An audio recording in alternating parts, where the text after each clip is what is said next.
Hi, and welcome to the Women's Rights Movement. Today, I am so excited because I get to interview one of my favorite authors.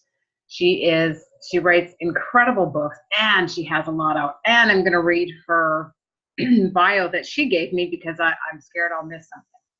So, Patricia McClellan Terrell, who writes under the pen name P M Terrell, has had 21 books published in several genres, including her award-winning suspense novels, which are very good, and historical adventure creative nonfiction. She's been writing full-time since about 2002. Prior to that time, she founded and operated two computer companies in Washington, D.C. area with a specialty in detecting cybercrime. Ooh, I'm thinking there's some good stories there.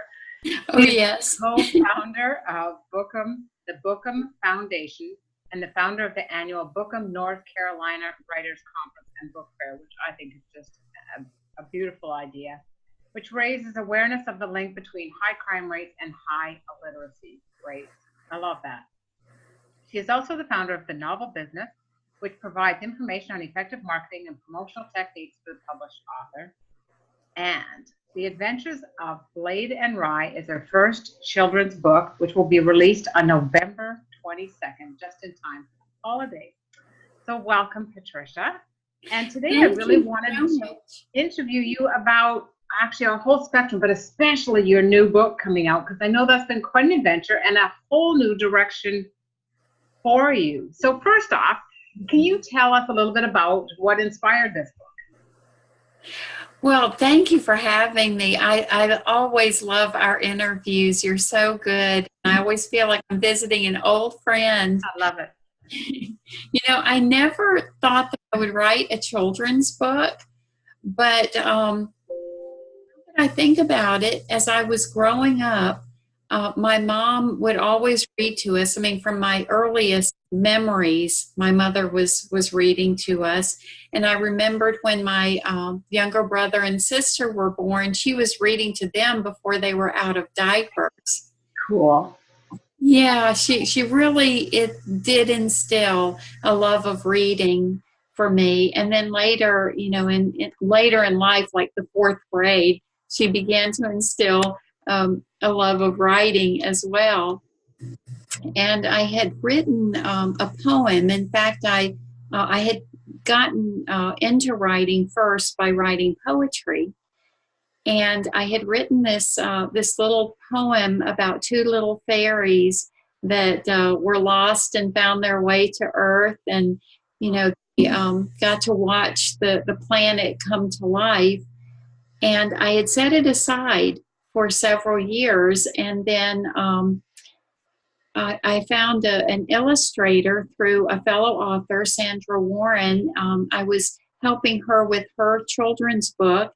And as I saw what was involved in you know, getting the pages ready and the illustration and the text and everything, I thought, well, you know, I could maybe do this. I could pull out that little poem, and the illustrator just truly brought it to life. This is the cover of here. The illustrator just did such a fabulous job with each of the pictures inside, and Gorgeous. really, you know, just really a beautiful job. And the poem, you know, was just the beginning of it. You know, she just really did a lot with these two little fairies. Great. Wow. Love them. So how did you find writing this? So it was a poem that you took and then you just created it into a story? Is that sort of? Yeah, the poem actually told the story of two little fairies named Blade and Rye, and they find their way to Earth, and their teacher finds them on Earth, and they beg to stay. So she turns them into two blades of grass named Blade. Oh, that's so cool. So that they can't wander into danger, and they'll be safe. And they have to find the perfect place for two blades of grass. So they travel, you know, from the highest mountain to the deepest ocean, and finally find a spot under a yew tree and discover that that the earth is revolving around the sun, because there are two little blades of grass getting the sunshine. And in a way, it was kind of a serious moment for me when the yew tree told them that, the earth was going around the sun, because it was just a few hundred years ago that Galileo was imprisoned for saying that the earth revolved around the sun. So in a way, it's giving some science to children at the youngest ages to continue doing that, giving them knowledge in a happy, fun way. Oh, that's cool. I love that. So what do you think was the biggest challenge with doing this, with writing this and getting this created into a book?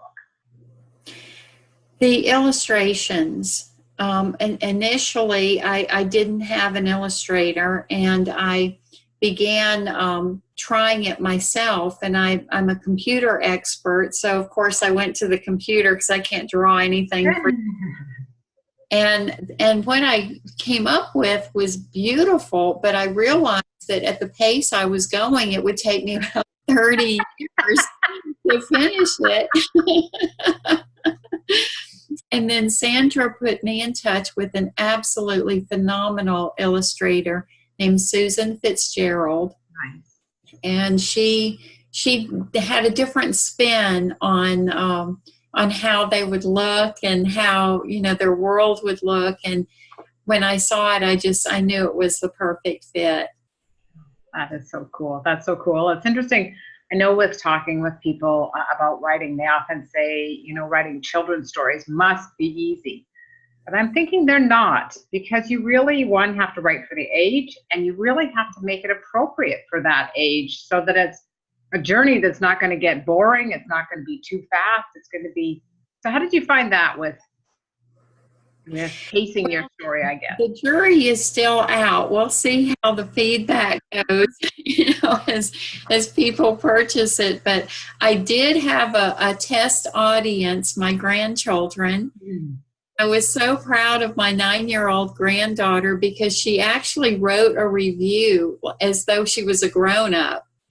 And she said that the character, she loved them because they were mischievous in the beginning.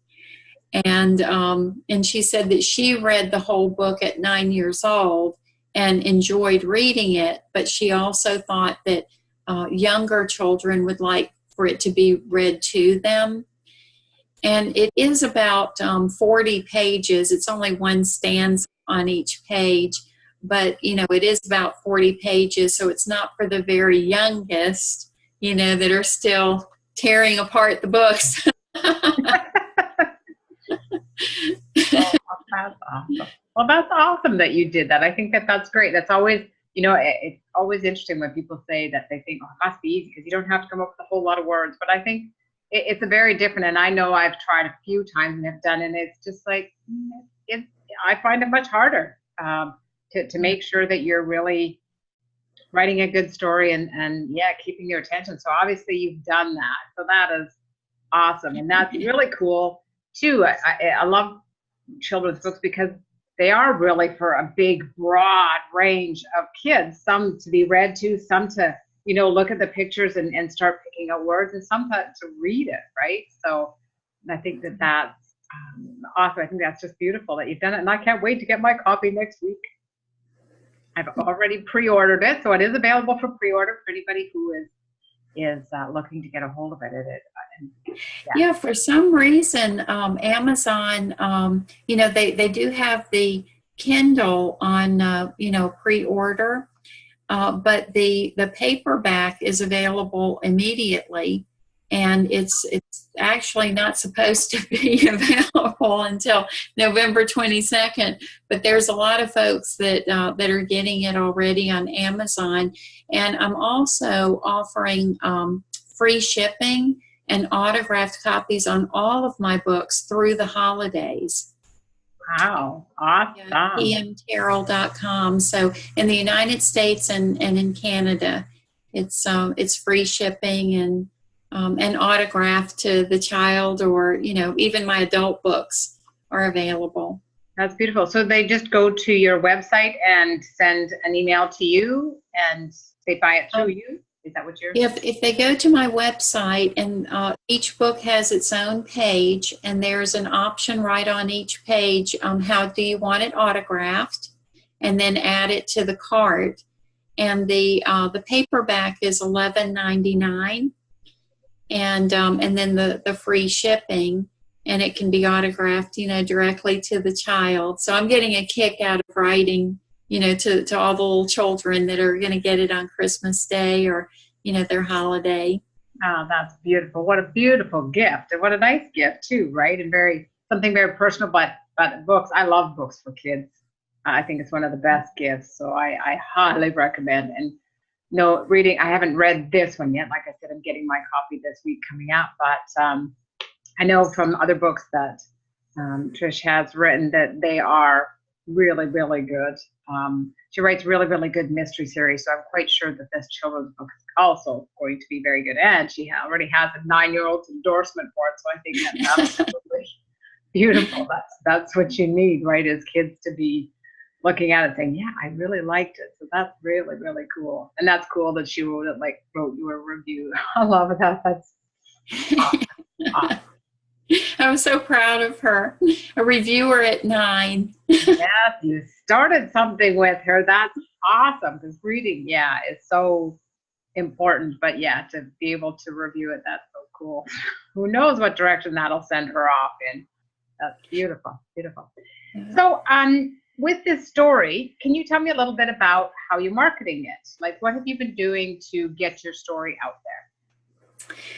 Well, you know me, so there's a multi-pronged approach to this whole thing. And I have started with, I've built up quite an audience for my adult books. And I know that a lot of those readers have children or grandchildren. Mm. I started with that audience and letting people know on Facebook, about it, both at Amazon and in their bookstores and through my website. And I also do constant contact emails. People can subscribe to at my website at pmterrell.com. And so I'm planning, not just for this book, but for all of my books, to be sending out those periodically through the holidays. And especially with the autographed copies, that always means something a little bit more special, for a gift.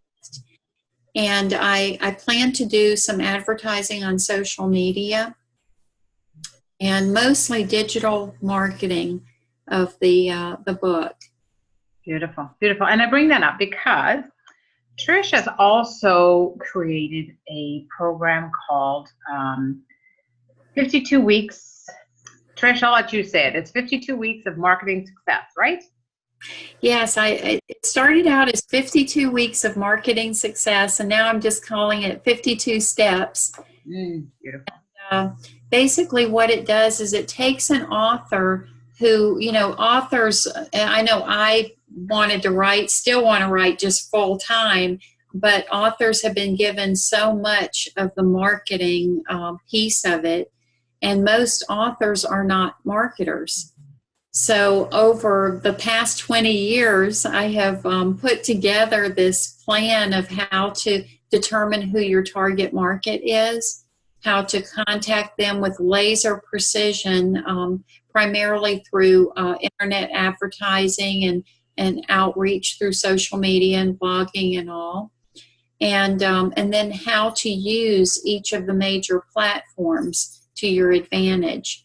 And I will actually be going through that whole 52-week process myself, with this book.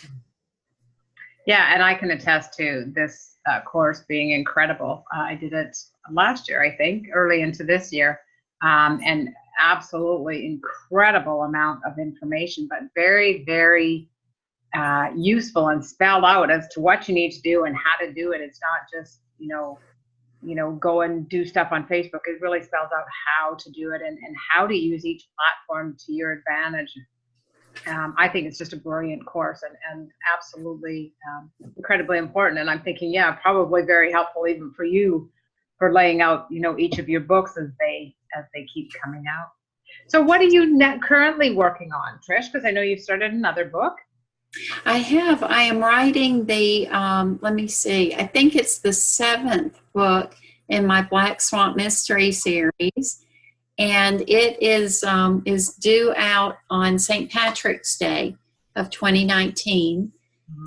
I am about halfway through with the first draft of it. So if I can keep it on track, I can get it to the editors, and it will be released on St. Patrick's Day.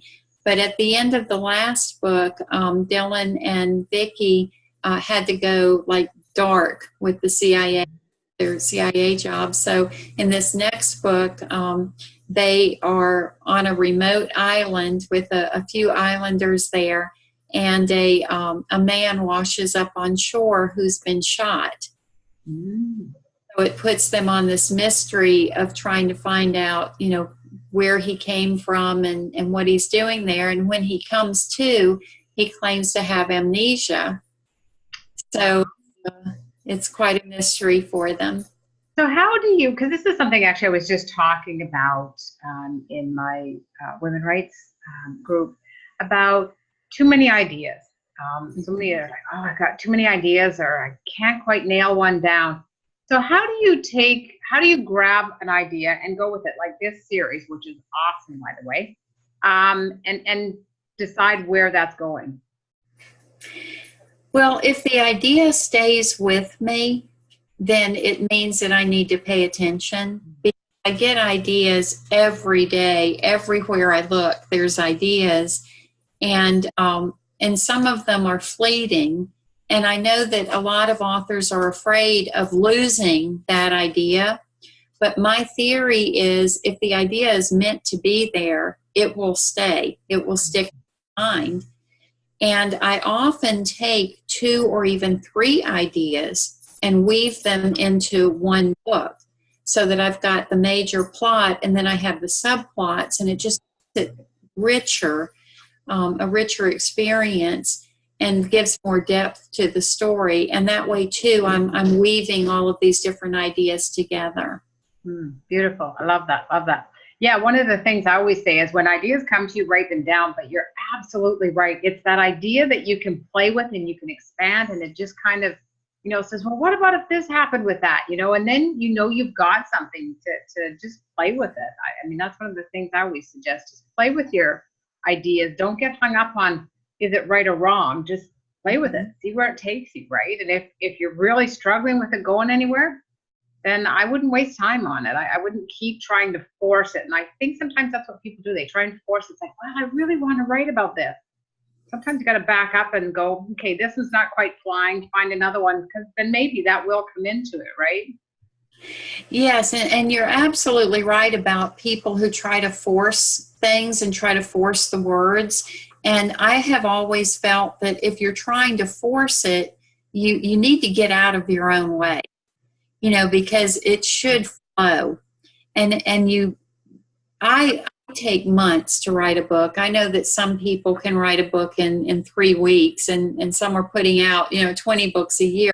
But I would rather have it kind of simmer in my mind for, a 5 or 6 month period. And then, of course, with the editing and everything, it takes close to a year for each book. And I need to be passionate about that. If it's an idea that is kind of fleeting, but I'm trying to hold on to it desperately, it's not going to last for 5 or 6 months. So I also look for those ideas that I feel passionate about, that I can put my character, myself in that character for that period of time, and know that I can live this walk, for the foreseeable future. Oh, I love that. I love that, because that's true, because I'm the same as you. I take time with mine, and same thing. I 4 to 6 months, I like to live with it, know it, and I think I'm the same as you. I'm really passionate. I mean, there's a lot of people pumping out books that are just pumping out books because they can. But I love living with my characters. I love going on that journey with them and being there and feeling it. Like as a writer, I need to feel what they're feeling, I think, for it to be a really good story and really take someone else on that adventure with them, right? So they can feel like they're right there. And I Mhm. think that that's one of the key things with writing is that if you're not passionate about it, I think that comes through in the writing. I really do. Whether you're writing fiction or nonfiction, if you're just writing it because you think this is what people need and you think this is what, the stuff that you should be sharing, then I think you might be, I don't think you are necessarily putting out your best stuff. It Mhm. really something you should be passionate about and you should feel it as you're writing it. I think those make the best. And I'm sure you've felt that too when you pick up a book and it's just like, wow, that writer there was just something about it, right? And then you can read another book very similar and it's just flat. Yes. And to me, that's the difference. It's the author living that story, that message, that whatever they're writing. I think that's the huge difference for me, anyway. Yeah, in fact, you really hit the nail on the head. It is flat. It's one dimensional. When people are pushing through words, they're not really living the scene. They're just pushing out words. Yeah, that's a good way of putting it. It's a good way of putting it. Are you really writing a story or are you pushing out words? I love that because that to me makes the difference from a flat novel to one that's alive and you just feel part of the characters and the action and all of that, which you obviously get very well because the Black Swan mystery series, oh my God, those characters are so real. I still remember them. I still remember some of the scenes that they were very caught up in. And so they have come alive.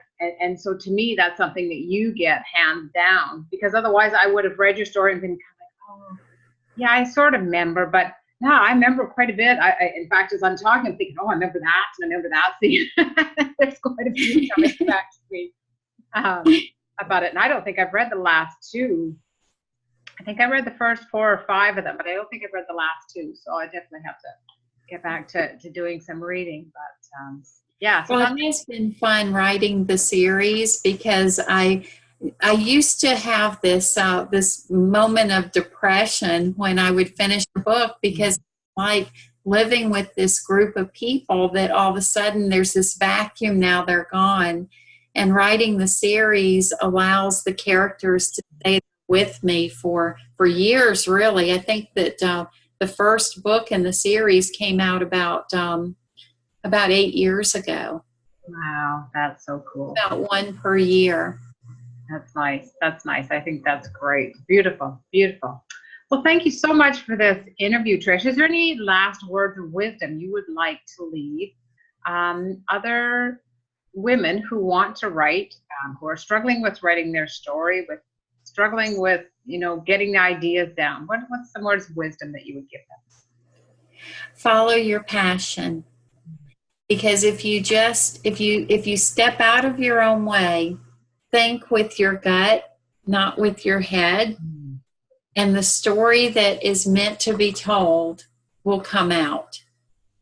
And don't force it. And if you try forcing it and it's just not working, that's not the direction you need to go in. Beautiful. I love that because I 100% agree with you. When you've got to force a story, you're losing something. So thank you so much for your wisdom and for sharing your book. And if you want to hold up your book, I'd love to see the cover again. Yes. I'm just so excited for you. I think that is just so cute.